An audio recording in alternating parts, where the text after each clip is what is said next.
Well, I think the important thing is that as in the previous thing, as premiumization was going on, consumers were trading up, and a lot of people lost their consumers. So if I was a department store, I may have lost people to specialty retail or very high-end fashion retailers, for instance. As people are thinking again about what is it that I really want to buy and how is it that I want to do that, I have a new chance to reacquire those consumers I lost. So I think the big thing is the formats that have been the losers in the last couple of years, really have a chance to get their consumers back. And the important thing for them is when that happens is for them to bond with those consumers, give them sort of the Prius-like experience, or if I've lost them to high-end retail, bring them in, but give them enough fashion that they're happy and satisfied and they feel current, right? And to do that in a way that binds them to my brand, so when the economy picks up, whenever that is, I can hold those consumers over time. Yeah, so value is, it's not just price, right? It's differentiation divided by price. And so what we're saying is that these inferior categories that people are going to, they're trading across to, have fundamentally a better value proposition. And that's not just getting the price lower, though that is part of it, but it's also having good, solid differentiation and preferred features in that specific category of goods that you're looking at. Well, first of all, marketers are very well aware of what the value rating of their products or channels are and what consumers think about those channels. What is your channel good for? How differentiated is it? Why do consumers buy your product or service? So the first thing that marketers need to do is sort of take a fundamental look at that and say, as consumers' incomes go down, what are the really big alternate choices of value that consumers have that will really change their behavior? And so I think that's the biggest thing for marketers to do. So if I'm working in a department store, yes, I may be losing people to Kohl's and a set of value things like that. Maybe I can get people trading down from the Gucci store, right? If I'm at Target and I'm losing people to Walmart over a set of price image things, what are the things I can do to make sure that my price image is consistent and also make people feel good about buying products there, either from the environment or frugality or a set of things like that as well. So I think fundamentally revisiting your value proposition and thinking about how that works is a good thing to do, and probably the most important thing to do. When you do that, you'll find places where there are opportunities, and I think the next thing is to market those opportunities extremely aggressively.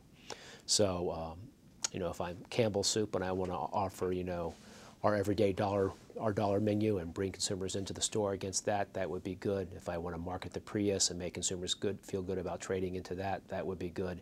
If I've always been known for everyday prices and I want to market that, that would be good. So I think once you find the right value proposition, now is the time to make good news and noise around that to get people to come into your products. Well, so we had a little pre-stage of that to begin with. If you're in a category where you're losing people, right, because your sort of fundamental value equation, say eating out again, is not real strong, just lowering your price is not going to change it, because the substitution that's occurring is so fundamentally different that being 10% cheaper is not enough, because you need to be like 50% cheaper. So I think the big thing about pricing is to think sort of what the category of products you're in, sort of the fundamental price range of products you're in. Within that, I think having the right degree of differentiation and communicating a good value for the differentiation you offer is extremely important, right? So I guess if you're McDonald's and you've done a good job with the dollar menu, you've got to find a way to keep doing that. Maybe you can take it to $1.19 depending on what commodity prices are doing to you. On the other hand, that's not going to be what drives their profitability. They're getting people trading down from more expensive occasions. My guess is there's a set of stuff they can do with some more premium products in the store that would help them drive value as well. It depends a little bit about the product and what people's perception of it is. So if I know it's a good value as a consumer, and I've always thought of it that way, so a quick service restaurant versus other eating out options, I sort of know it's a good value. So I probably need to talk about that some, but not nearly as much as if I were Target, for instance, and I was going to communicate the fact that my opening price points are as good as Walmart's. I might need to hammer that a lot harder just to get people to recognize that. I do think, though, that pricing and good deals can get consumers' attention. So you got to be a little careful about denigrating the brand and your differentiation. But I do think hitting that hard in a couple places can be good, especially if you do things like set the right context. So it's not we're really cheap for all frozen pizzas. It's we're a really good premium frozen pizza, but we're much less than eating pizza out. So why don't you buy us? Yeah, so there are a couple thoughts on that. One, I would say with all of my marketing clients, not just retailers or consumer product companies, but banks, et cetera. They're all putting marketing really under the screws to tighten it up and make sure they're spending their money in the right place. Now, I think it's pretty clear that if you do the analysis well, internet's a pretty powerful vehicle that's pretty low cost at the moment. So as they're doing that, I think we're whittling some of the experimental stuff away. On the other hand, I do think we're recommending to our clients that they continue to put more money against sort of search and social networking sites that we know work. We also are running, more spot and local TV where we can get the right price points and we know they drive people to retail. So as long as you have a good, effective vehicle, we're doing that.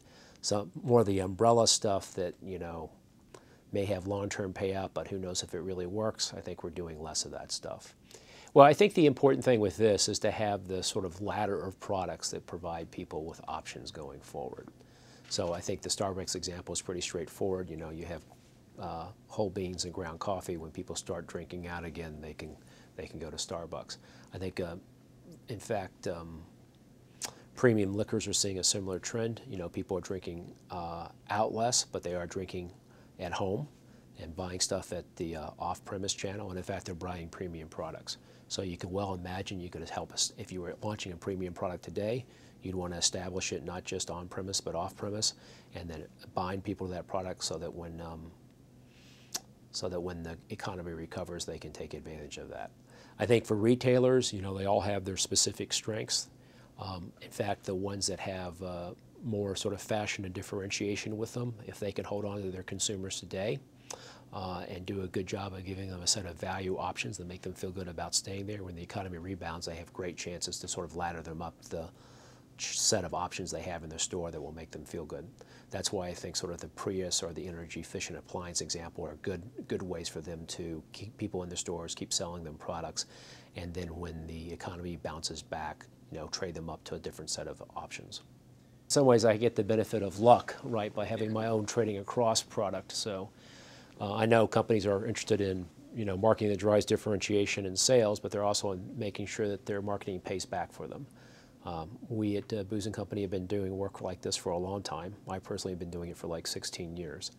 The idea is that to become effective in your marketing, you have to do a whole bunch of things, not just one thing. So as I like to say it, I go to my clients, they all have somewhere in them often a whole bunch of market research, a bunch of smart PhDs, and you can go talk to them, they can tell you what works and doesn't work, and everybody ignores them and doesn't pay attention to them. Well, that's the first thing you need is knowledge. But you need to put that knowledge, one, into a tool that makes it usable by whoever it is in the marketing organization does the budget and planning. So that they don't have to be a PhD. They can say, what happens if I do a little more internet, maybe do a little bit more radio, do a little bit less mass broadcast TV, whatever the case may be. What is this going to do to my turnout? What happens if I do, slightly fewer promotions in store? How does that work? What happens if I change my price point against my promotions in store? How does that work? So the second thing is to take all this knowledge, which most companies have somewhere, systematize it, routinize it, and put it in a tool so that the organization broadly can use it day in and day out.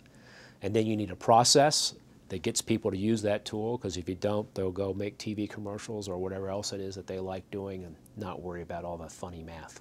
Okay, so you need a process with targets that get people to do it. And then the last thing is you need organization, which means you need to give people incentives and skills and expertise to use the tools and the math that they have available to them, but also to want to do it so that they care more about making money, not just making next year's volume target.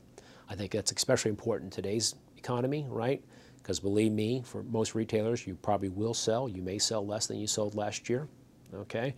But if you made more, that would be a great thing. So it's really important for you to buckle down and make sure we're spending our money in the right place and promoting the right kinds of products that will be responsive, which we talked about that in trading across, and also that make money for us.